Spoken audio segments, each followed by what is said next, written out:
Hi friends, welcome to ITI gold technical channel में आपका स्वागत है। Daily current affairs, vacancies information, ITI से रिलेटेड वीडियो पाने के लिए हमारे चैनल को सब्सक्राइब कीजिए। सब्सक्राइब करने के बाद बेल आइकन को ऑन कीजिए ताकि मैं जो भी नया वीडियो बनाऊं सबसे पहले आपके पास पहुंचे और आप उसे देखें। ये आपको सेशन अच्छा लगता है, सेशन कुछ जानकारी मिलती है तो इसे लाइक कीजिए और दोस्तों में शेयर कीजिए। शेयर जरूर कीजिएगा क्योंकि ये कॉम्पिटिशन की तैयारी करने वाले बच्चों के लिए बहुत ही इंपॉर्टेंट सेशन है। चलिए सेशन की ओर चलते हैं। यदि आप अपने चैनल ITI गोल्ड टेक्निकल पर पहली बार आए हो तो इसे सब्सक्राइब कीजिए और अपने दोस्तों से भी जरूर करवाइएगा। और आज हम पढ़ेंगे 25 अगस्त 2021 से जितने भी इंपॉर्टेंट करंट अफेयर क्वेश्चन बनेंगे वह इस वीडियो में पढ़ेंगे। इस वीडियो की PDF फाइल के लिंक मैं इसी वीडियो के डिस्क्रिप्शन में दे दूँगा, आप वहाँ से जाकर उसे डाउनलोड कर लीजिए ताकि एग्जाम के टाइम पर आप आसानी से रिविज़न कर सकते हैं। तो आज का हमारा पहला क्वेश्चन है, हाल ही में आतंकवाद के पीड़ितों को अंतर्राष्ट्रीय स्मरण और श्रद्धांजलि दिवस कब मनाया गया? तो इस क्वेश्चन का right answer option number B 21 अगस्त को यह दिवस मनाया जाता है। संयुक्त राष्ट्र महासभा हर साल 21 अगस्त को आतंकवाद के पीड़ितों को अंतर्राष्ट्रीय स्मरण और श्रद्धांजलि दिवस के रूप में मनाता है और यह दिन दुनिया भर में उन व्यक्तियों को श्रद्धांजलि देने के लिए मनाया जाता है जिन पर आतंकवादी हमलों के कारण हमला किया गया, घायल किया गया, आघात किया गया या अपनी जान गंवाई है इन्होंने। और इस वर्ष तीसरा स्मरणोत्सव का दिन महामारी की प्रतिक्रिया और कई स्मारकों और स्मरणोत्सव को रद्द करने पर ध्यान केंद्रित कर देगा और आतंकवाद से पीड़ितों को याद करने और उनका सम्मान करने के लिए यह समय निकालकर महत्वपूर्ण किया गया है। तो इस क्वेश्चन का राइट आंसर हो जाएगा ऑप्शन नंबर बी, इसका राइट आंसर है। चलिए नेक्स्ट क्वेश्चन के चलते हैं। नेक्स्ट क्वेश्चन है, हाल ही में राष्ट्रीय मुद्रीकरण पाइपलाइन का शुभारंभ किसने किया? तो इस क्वेश्चन का राइट आंसर है ऑप्शन नंबर बी, इसका राइट आंसर है। केंद्रीय वित्त और कॉरपोरेट मामलों की मंत्री निर्मला सीतारमण ने केंद्रीय मंत्रालयों और सार्वजनिक क्षेत्र की संस्थाओं की संपत्ति मुद्रीकरण पाइपलाइन, राष्ट्रीय मुद्रीकरण पाइपलाइन शुरू की है।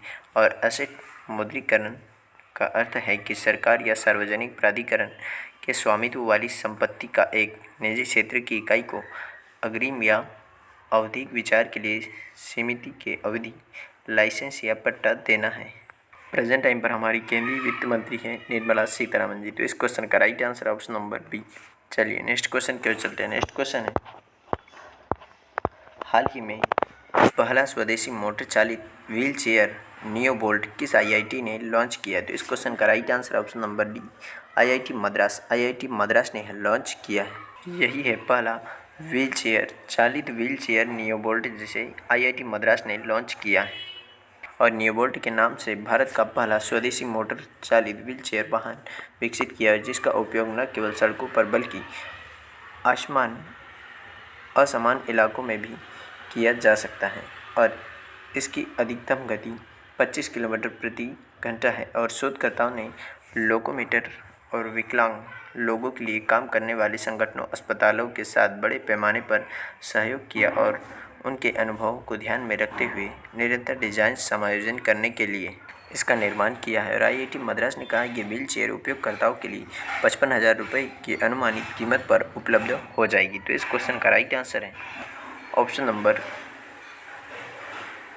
डी, इसका राइट आंसर है। चलिए नेक्स्ट क्वेश्चन क्यों चलते हैं। नेक्स्ट क्वेश्चन है, हाल ही में भारत और किसने बेंगलुरु में मेट्रो रेल नेटवर्क का विस्तार के लिए $500 मिलियन के रेल समझौते पर हस्ताक्षर किए? तो इस क्वेश्चन का right answer option number A, ADB Asian development bank के साथ में भारत ने यह समझौता किया है $500 मिलियन का। ADB का मुख्यालय है फिलीपींस की राजधानी मनीला में और इसकी स्थापना की गई थी सन 1966 में। कब? 1966 में इसकी स्थापना की गई थी।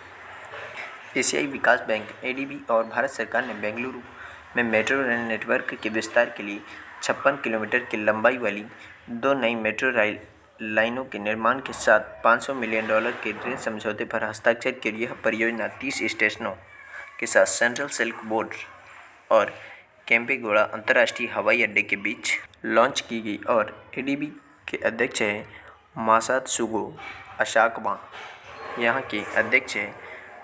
तो इस क्वेश्चन का राइट आंसर हो जाएगा, इस क्वेश्चन का right answer option number A. चलिए नेक्स्ट क्वेश्चन क्यों चलते हैं। नेक्स्ट क्वेश्चन है, हाल ही में तमिलनाडु भाजपा नेता ला गणेशन को किस राज्य का राज्यपाल नियुक्त किया गया? तो इस क्वेश्चन का right answer option number B Manipur. Manipur राज्य के लिए नहीं अभी राज्यपाल नियुक्त किया गया है। यही है ला गणेशन। कौन है? ला गणेशन। तमिलनाडु के वरिष्ठ भाजपा नेता ला गणेशन को 23 अगस्त 2021 से मणिपुर के नए राज्यपाल के रूप में नियुक्त किया गया और यह पद 10 अगस्त 2021 को नजमा हेपतुल्ला की सेवानिवृत्ति के बाद खाली पड़ा था। तब से सिक्किम के राज्यपाल गंगा प्रसाद इस पद का अतिरिक्त प्रभार संभाल रहे थे। और मणिपुर के मुख्यमंत्री हैं एन बीरेन सिंह। कौन है? एन बीरेन सिंह। तो इस क्वेश्चन का right answer option number B. चलिए नेक्स्ट क्वेश्चन की ओर चलते हैं। नेक्स्ट क्वेश्चन है, हाल ही में दुनिया का पहला जीवाश्म मुक्त स्टील कहाँ निर्मित किया है? इस क्वेश्चन का राइट आंसर है option number A Sweden. Sweden में दुनिया का पहला जीवाश्म मुक्त स्टील निर्मित किया गया है। स्वीडन ग्रीन स्टील वेंचर, जिसने कोयले का उपयोग किए बिना उत्पादित स्टील की दुनिया की पहली ग्राहक डिलीवरी की थी और स्टील को hydrogen breakthrough iron making technology का उपयोग करके बनाया गया था, जो कोयले और कोक के बजाय 100% जीवाश्म मुक्त हाइड्रोजन का उपयोग करता है। उद्यम ने अपने ट्रायल रन के हिस्से के रूप में वोल्वो समूह को स्टील पहुंचाना प्रारंभ कर दिया गया था। हाइब्रिड परियोजना विकास जिसे 2016 में स्थापित किया गया था और इसका स्वामित्व SSAB ऊर्जा फर्म और एक खनन और खनिज समूह के पास है।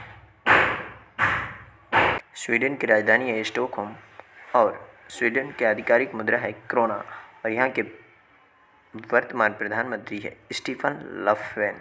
कौन है? स्टीफन लफवेन। तो इस क्वेश्चन का राइट आंसर है ऑप्शन नंबर ए इसका राइट आंसर है। चलिए नेक्स्ट क्वेश्चन की ओर चलते हैं। नेक्स्ट क्वेश्चन है, हाल ही में पेटीएम और किस बैंक ने पेमेंट गेटवे समाधान के लिए समझौता किया है? तो इस क्वेश्चन का राइट आंसर है option number B HDFC bank और पेटीएम ने यह समझौता किया है।